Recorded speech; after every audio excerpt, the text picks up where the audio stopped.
Bien-aimés dans le Seigneur, nous vous saluons tous au nom de Jésus. Bienvenue à notre émission de ce jour.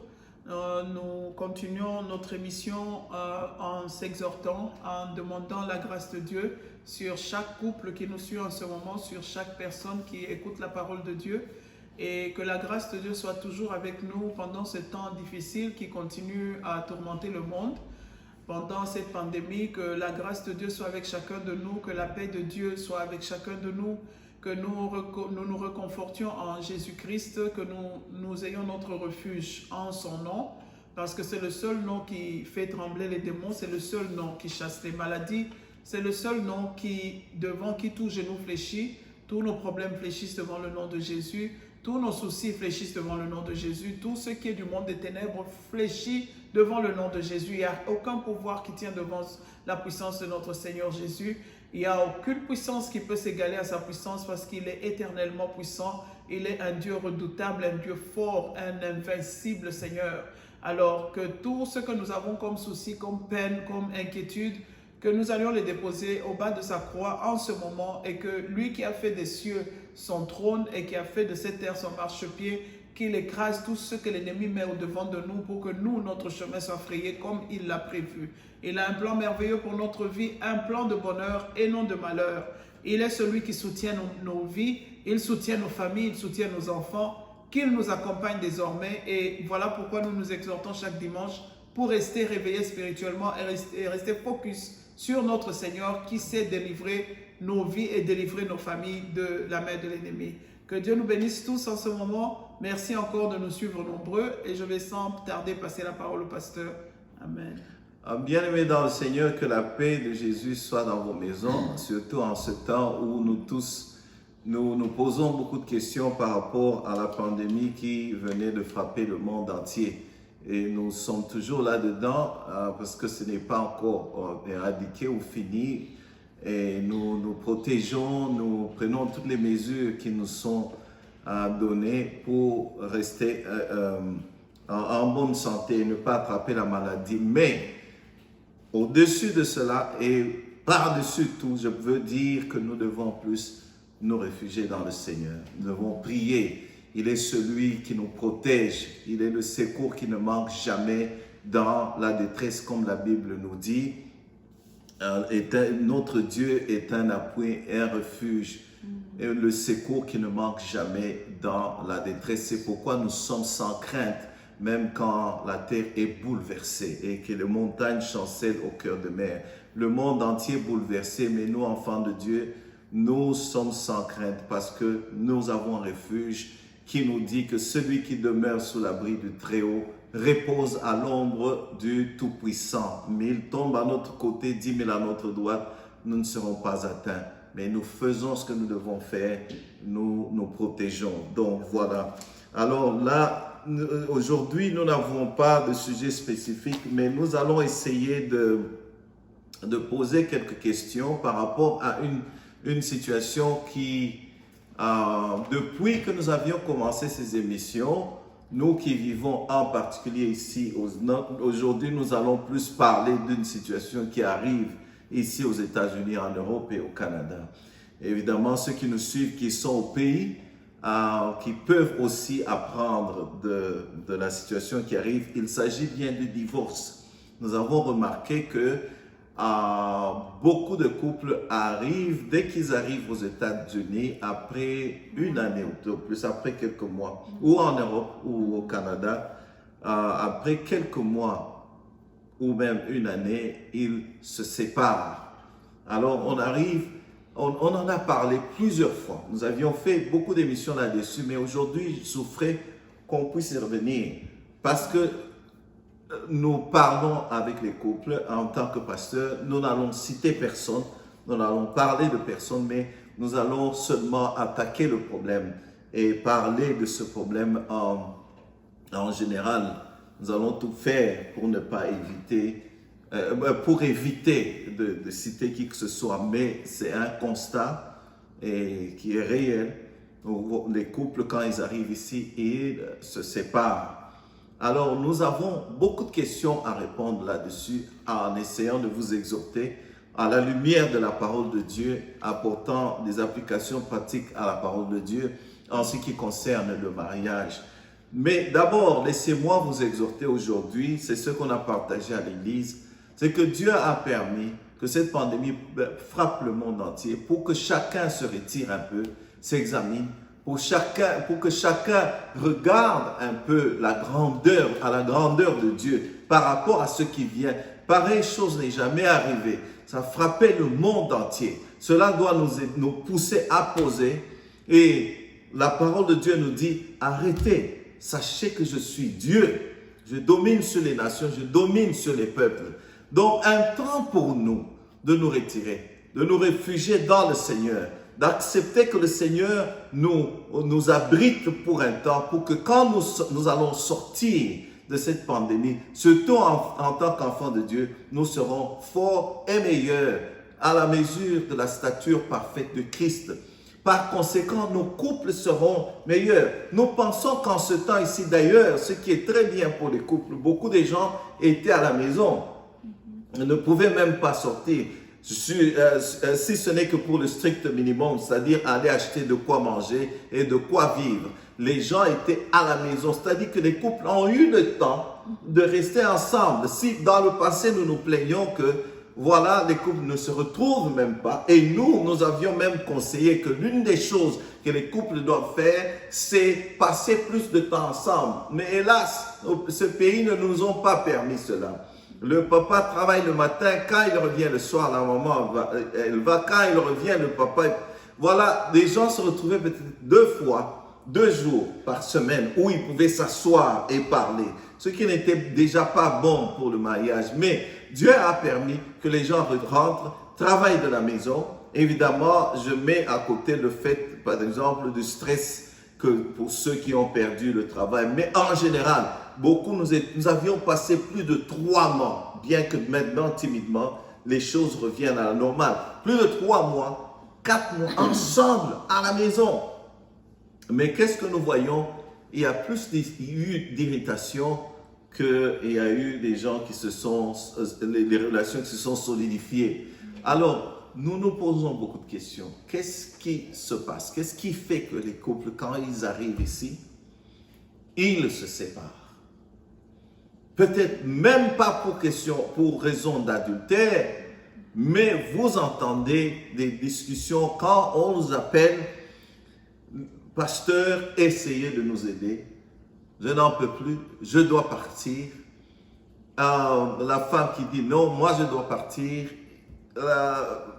Vraiment, j'ai même difficile à commencer ce sujet, tellement que je l'ai pris comme ça à la volée en général. Alors, qu'est-ce qui se passe? Qu'est-ce qui fait que quand on arrive ici, beaucoup d'hommes de Dieu ont parlé, ont fait des émissions là-dessus, mais moi, ça commence un peu à me déranger. Y a-t-il quelque chose que donc, appelez-nous et nous voulons entendre de vous cette fois-ci. Nous n'allons pas parler seuls. Nous voulons vraiment entendre de vous. Vous avez nos coordonnées. Qu'est-ce qui se passe? Pourquoi les gens, quand ils arrivent ici, les couples se séparent? Et ce qu'on entend, c'est généralement la même chose. Depuis le pays, d'ailleurs, on avait eu des problèmes. Mais pourquoi au pays, quand vous avez eu des problèmes, vous ne vous êtes pas séparés? Mais c'est quand vous êtes arrivés en Europe ou aux États-Unis qu'on se sépare. On entend, non, l'argent, les taxes sont levées, l'argent est là-dedans.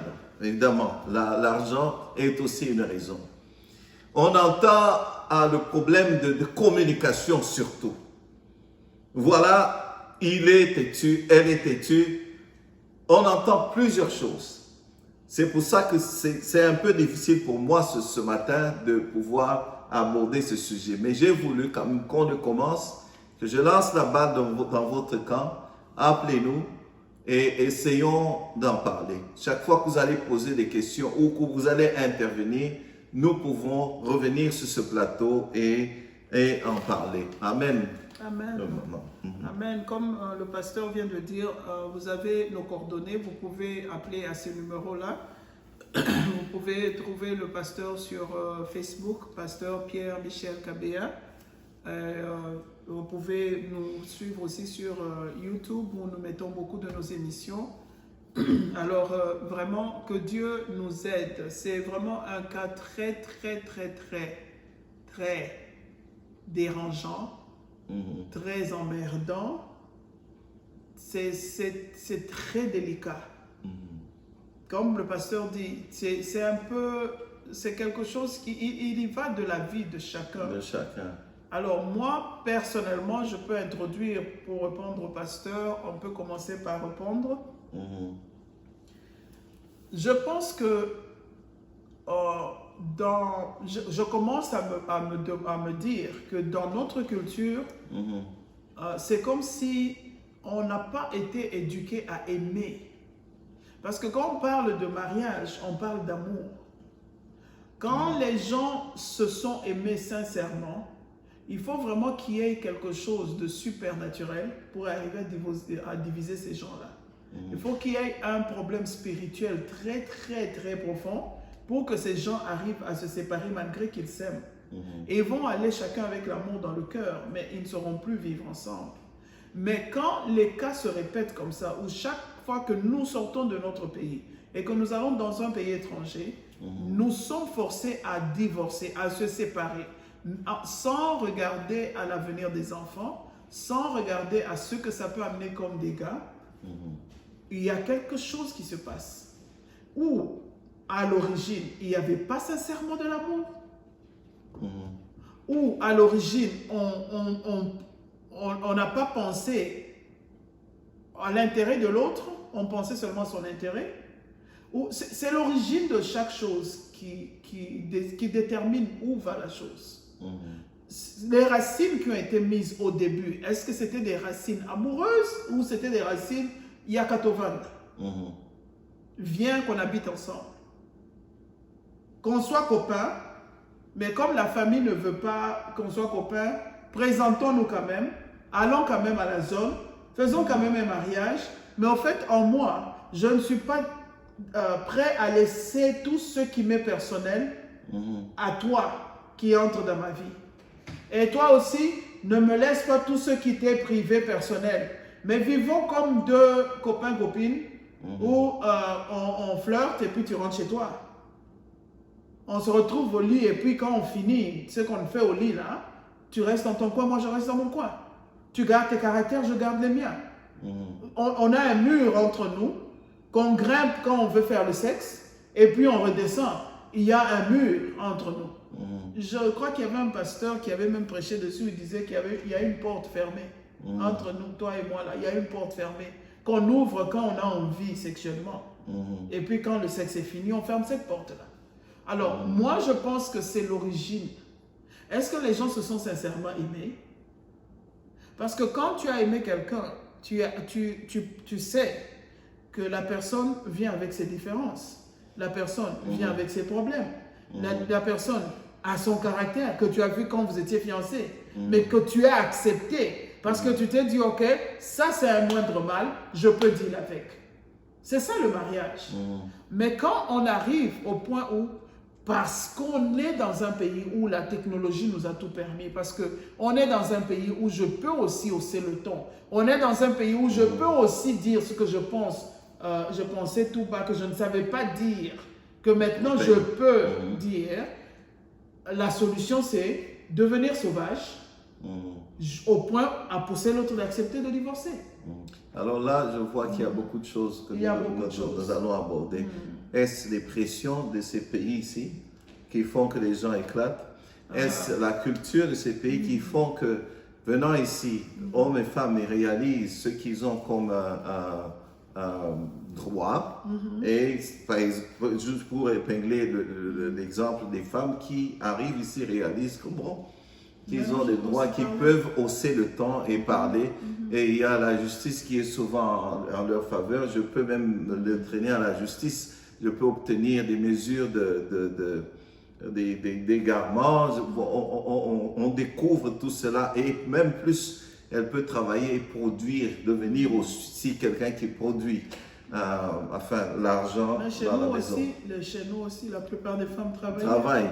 Alors, est-ce tout cet aspect des choses qui font que quand on arrive ici, les couples ne résistent pas à cela et ils se séparent. Parce que moi, je me dis, tout ce que tu viens d'évoquer là, toi, tu es parti à la source pour parler de l'amour. Comment, en d'autres termes, en général, pour mettre ça dans le contexte, comment on a commencé le mariage. Amen. On commence le mariage pour plusieurs raisons qui ne sont pas les bonnes ou pour les bonnes raisons. Pour les bonnes raisons, il y a l'amour ou parce que nous devons nous marier à un certain âge. On cherche quelqu'un qu'on aime. Dieu fait grâce, il te fait découvrir quelqu'un que tu aimes. Mais il y a aussi tout un tas de raisons pour lesquelles les gens entrent dans ce lien de mariage. Certains pour fuir la pauvreté, certains pour fuir la solitude, d'autres pour raisons financières, plutôt, et quand nous serons ensemble pour le profit, nous serons un peu plus à l'aise. Alors tout cela, les gens entrent dans le mariage sans réellement examiner, sans réellement penser au mariage, l'après.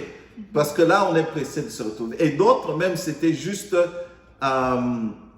physiologique, un désir sexuel, si je peux le dire. On a envie une femme et puis on se retrouve marié parce qu'il y a un enfant qui est né. Alors, il y a plusieurs raisons pour lesquelles on s'est retrouvé dans le mariage. Normalement, comme maman l'a dit, ça devrait être de l'amour. Dieu nous a créés. Nous sommes à l'image de Dieu. Dieu aime, il avait besoin des gens qui pouvaient aimer et qui pouvaient l'aimer en retour. L'homme aussi, comme Dieu, nous avons besoin de quelqu'un qui sera notre compagnon de vie, que nous pouvons aimer et qui va nous aimer en retour. Nous nous supportons mutuellement, nous aimons. Donc voilà un peu. Alors je continue à dire, est-ce cet aspect des choses, la pression donc d'une nouvelle culture, découvrir quelque chose de nouveau qui fait que les gens se séparent. Donc la question demeure. La question est là, on attend vraiment vos appels. Il y a aussi le fait, ça, je ne fais qu'ajouter pour ouvrir un peu l'horizon de notre débat. Il y a le fait que quelqu'un qui,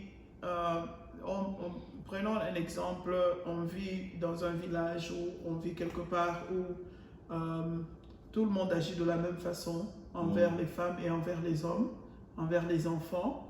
Tout le monde a le même style de vie. On n'a pas le choix que de vivre comme tout le monde, avec le même style de vie. Alors quand je quitte ce lieu-là, où tout le monde vit de la même façon, et qu'on arrive ailleurs, et que je vois que non, là-bas ailleurs, on traite l'homme différemment, et on traite la femme différemment. Alors tu commences à te demander, mais pourquoi moi on ne me traite pas comme ça depuis que moi je suis dans ce mariage? L'homme commence à se poser des questions, pourquoi moi je ne suis pas traité comme ça? Pourquoi la femme aussi se pose des questions, moi je ne suis pas traité comme ça? Comme on a parlé des droits, je découvre que j'ai des droits, que je peux aussi dire tout haut ma pensée ou mes sentiments. Ça crée des frustrations chez l'autre qui n'est pas habitué à recevoir quelqu'un qui dit tout haut ses sentiments ou ses réflexions.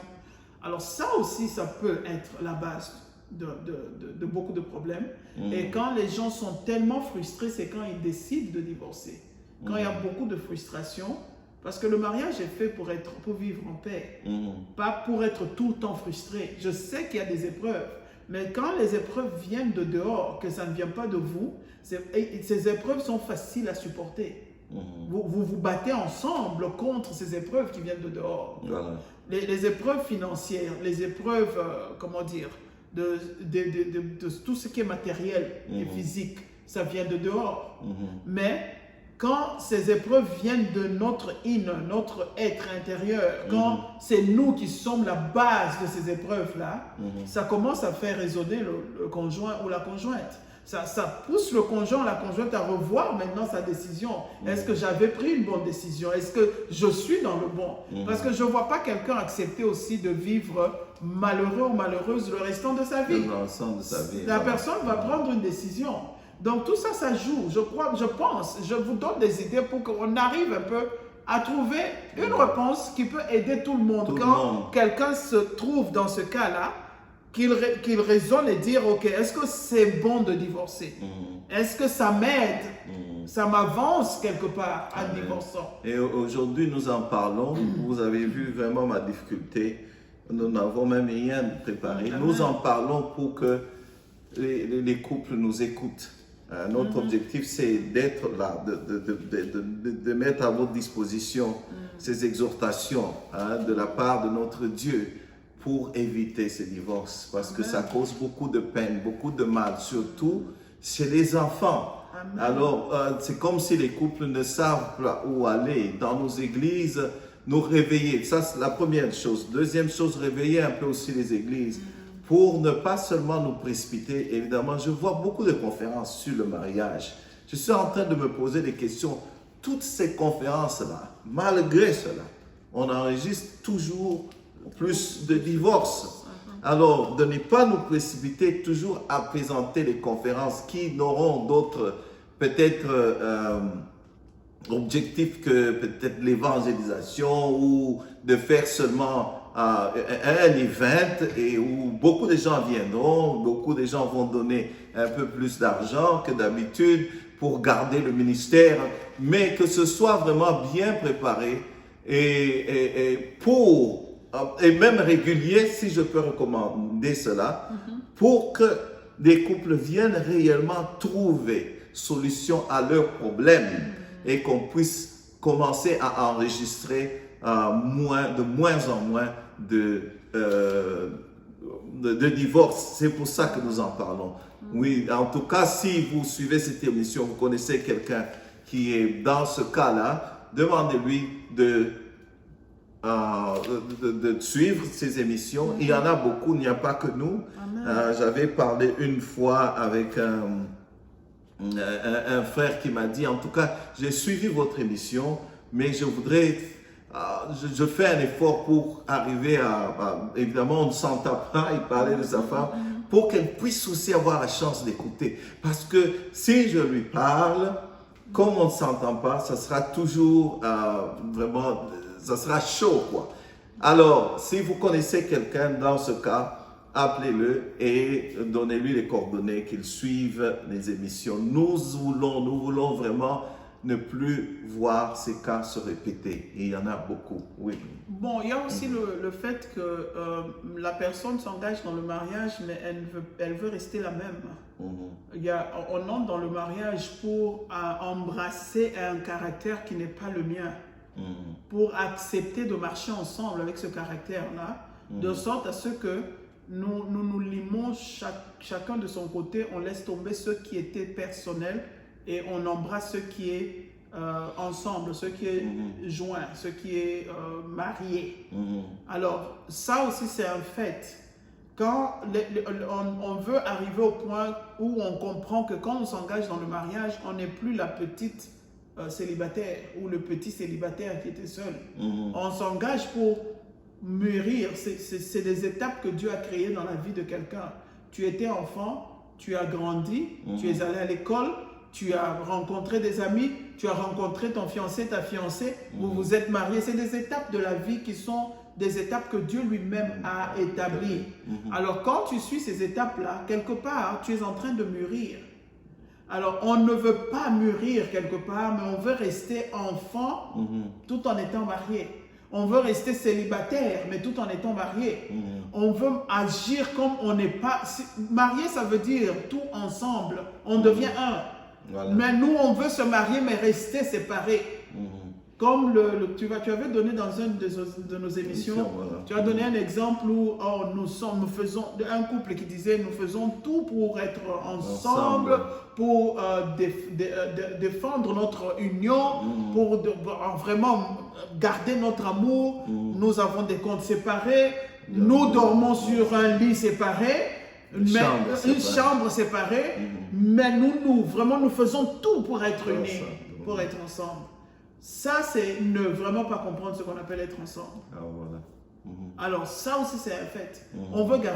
Je veux garder mon caractère, mais moi je t'impose de m'accepter comme je suis, toi tu m'imposes de t'accepter comme je suis. Ça ne va jamais marcher, ça va arriver au divorce. Il y a beaucoup de cas en tout cas. Alors après cette introduction et que nous allons essayer de remettre tout cela dans un cadre bien défini, nous avons essayé de placer le sujet que nous allons discuter pendant plusieurs semaines dans le cadre. Le cadre, c'est ici aux États-Unis, en Europe, Canada et ailleurs. Et chez nous, même chez nous, mais j'ai plus à épingler le fait que les gens chez nous, malgré les difficultés, pour les quelques couples à qui j'ai parlé, ils étaient ensemble. J'ai entendu, oh, il y a moi dans un qui mutumakasi panabiso. Non, mais je ne te coupe pas la parole. Il y a aussi le fait que il y a un dans le couple qui endure depuis des années. Ça, il faut aussi sortir ça. Pourquoi cette personne a-t-elle enduré là-bas et supporté de rester? Et une fois ici, la personne dit que non, maintenant ça y est. Et là, nous parlons même pas des jeunes, même des couples qui ont 20 ans, 30 ans ensemble. C'est pour ça que ce problème, et je porte cela dans le cœur pour nous voulons voir. Il y en a qui endurent au nom des enfants, dire que je ne veux pas que mes enfants grandissent sans amour. Mais ça aussi, quand l'enfant voit que papa et maman, vous n'êtes plus ensemble, ça crée aussi quelque chose. Il y a des enfants, il y a des parents qui se sont décidés d'endurer pour que les enfants grandissent bien. Et dès que les enfants sont partis, alors maintenant on peut se séparer. Ça c'est aussi un fait. Alors il y a beaucoup à dire. Alors ce que nous allons faire aujourd'hui, c'était juste une introduction et pour lancer aussi là-bas dans votre camp et nous attendons vos commentaires, nous attendons les questions, nous attendons tout ce que vous pouvez apporter à cette émission pour qu'elle soit meilleure. Alors, ce que nous allons faire, nous allons maintenant aller étape par étape. Nous allons aller à la source d'abord pour parler la fois prochaine de le choix de conjoint. Parce que ça commence par là. Donc, comment est-ce que nous allons choisir notre conjoint pour être sûr d'entrer dans un bon mariage et tout ce qui se passe autour des fiançailles. Combien de temps faut-il rester ensemble pour découvrir les flaws, pour découvrir les red flags, comme on dit en anglais, ce qui peut être comme un problème. Faut-il à ce niveau-là se séparer? Nous allons parler de tout cela. Et après entrer dans le mariage, nous allons parler de, par exemple, nous pouvons épingler, présenter son mariage devant Dieu et tout ce que cela signifie. Quand on va se marier, on présente son mariage devant Dieu. Qu'est-ce que cela veut dire pour essayer de mettre les garde-fous, pour essayer de se garantir un bon mariage? Parce que je ne connais personne qui est allé en dit j'entre dans un mot, je vais entrer là-bas pour être malheureux. Non, on va tous espérant passer des bons moments, être dans la joie, un bon mariage. Après tout, Dieu veut le rêve de Noël. C'est un rêve pour tout celui qui grandit, qui atteint la maturité de l'âge. Alors, nous allons passer par là pour entrer dans le vif du mariage, parlant des rôles de chacun. Nous allons reparler aussi de la communication et nous allons parler aussi des finances. Et pour finir, parler aussi des conflits. Les conflits dans le mariage, comment résoudre les conflits. Comment résoudre les conflits. Pour finir par parler de l'intimité aussi, l'intimité physique, l'intimité sexuelle. Nous allons parler de tout cela. Donc, c'était ça aujourd'hui, juste pour introduire. Et la fois prochaine, nous commençons avec le choix de conjoint. Ça, ce sont des sujets. Dans le passé, nous en avons parlé. Mais comme la parole de Dieu, chaque fois que nous relisons la parole de Dieu, Dieu nous donne toujours de nouvelles révélations. Dieu nous inspire toujours davantage. On ne pourra jamais terminer ce sujet. Nous ne pouvons que toujours en parler pour que si quelqu'un tombe sur une des émissions, et Dieu qui est fidèle fait en sorte que des gens qui étaient au bord de divorce est en train de regarder seulement sur Congo Mikili, ils tombent sur l'émission et puis un coup de fil retentit. Pasteur, moi je suis au bord de divorce, mais je suis tombé sur votre émission et vraiment je suis exhorté. Et je vais un peu m'arrêter, je vais faire ce que vous avez demandé, je vais mettre en pratique les conseils que vous avez donnés pour voir si cela va marcher. Plusieurs fois, j'ai eu ce coup de fil. Il y a eu même un couple qui nous a appelé. Il dit que nous sommes décidés maintenant de suivre des conseils pratiques. Nous n'allons pas parler des gens. Je donne en général. Les gens nous ont appelés, sont tombés sur nos émissions. On a dit, nous voulons suivre quelques conseils. Et après quelques séances, ces couples sont là jusqu'aujourd'hui. Voilà pourquoi nous allons revisiter tous ces sujets-là et parler de cela. Et sans oublier qu'après la pandémie, peut-être que nous pouvons reprendre les conférences où les gens peuvent physiquement venir et nous en parlons dans des ateliers. Amen. Oui, maman. En tout cas, c'est très important. Nous ne cesserons d'apprendre dans la vie. La vie en général, c'est un apprentissage sans arrêt. Si on veut faire mieux, si on veut devenir meilleur dans la vie, on continue à apprendre. Alors, tout ce qu'on continue à apprendre et qu'on répète, reste en nous. Et ça prend vie en nous. Ça prend une forme en nous. Et voilà pourquoi je suis contente que le pasteur ait décidé qu'on reprenne un peu ce dont on avait parlé il y a plusieurs années. Il y a peut-être des gens qui viennent à peine de découvrir cette émission. Nous allons recommencer. Cette fois-ci aussi, comme le Saint-Esprit aide, il ajoute toujours sur ce qu'on avait déjà dit. Le Saint-Esprit va continuer à ajouter selon l'audience qui suit. Lui, il sait quoi dire pour la nouvelle, comment on appelle ça, l'audience qui nous suit.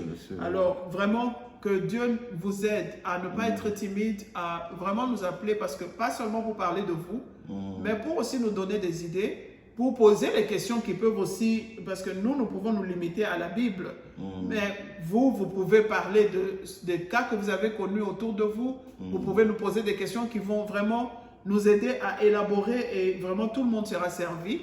Donc, vous avez nos coordonnées encore une fois, n'hésitez pas d'appeler, n'hésitez pas de nous écrire même sur Facebook, n'hésitez pas de nous contacter parce que c'est très très important. Cette émission aide beaucoup de gens, cette émission aide beaucoup de foyers. Vraiment que Dieu vous bénisse. Amen. Que Dieu vous bénisse. Pour certaines personnes, nous allons cette fois-ci faire un effort. Inviter aussi peut-être certaines personnes pour en parler de vive voix. Nous allons aussi poser des questions à ceux qui sont déjà mariés, une année, 2 ans, jusqu'à peut-être à 10 ans, qui vont essayer de répondre à la question, si c'était à reprendre, qu'est-ce qu'ils feraient de différent? Et maintenant, étant dans le mariage, qu'est-ce qu'ils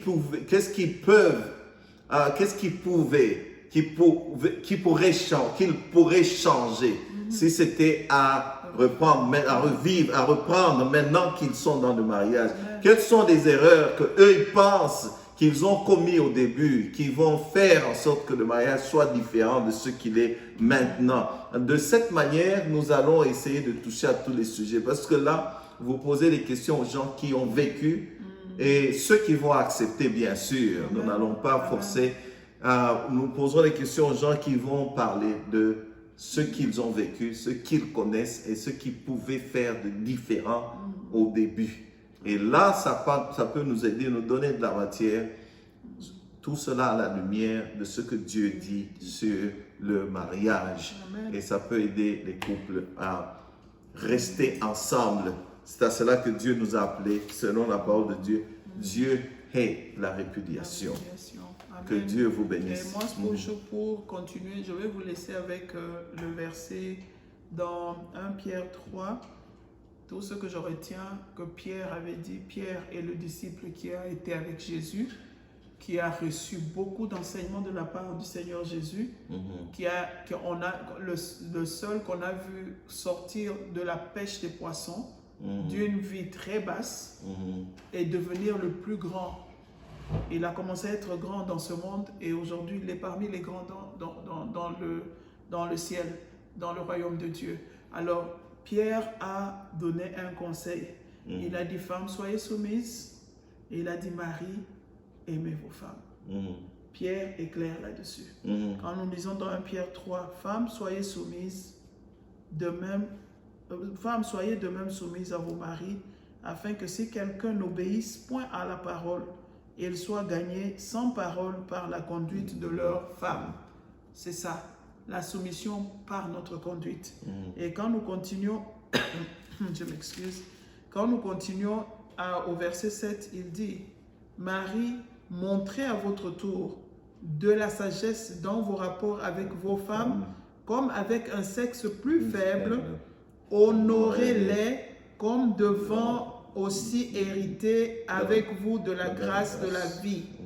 Qu'il en soit ainsi afin que rien ne vienne faire obstacle à vos prières. Ça, je donne ces deux versets-là pour qu'on aille méditer dessus, pour qu'on garde ça. À la lumière de la parole de Dieu, voilà ce que Dieu nous recommande. Alors maintenant, nous attendons vos appels, nous attendons vos questions, nous attendons vos interventions pour qu'on arrive à donner quelque chose qui peut aider tout le monde, qui peut nous réveiller spirituellement, parce que souvent aussi, c'est un esprit qui règne aussi dans ce pays où nous nous trouvons, en Europe peut-être, mais c'est un combat spirituel dans lequel nous nous lançons sans être préparés. On arrive dans un pays où on a juré que tous les couples seront divorcés. Ça, c'est au niveau spirituel. Alors, vraiment bien aimé, nous voulons nous réveiller spirituellement pour essayer de garder l'amour, parce que sans amour, on ne vit pas. L'être humain est créé pour aimer et pour être aimé. Jésus-Christ est venu nous montrer le modèle. Alors que Dieu vous bénisse encore une fois. Que la paix du Seigneur soit toujours avec vous.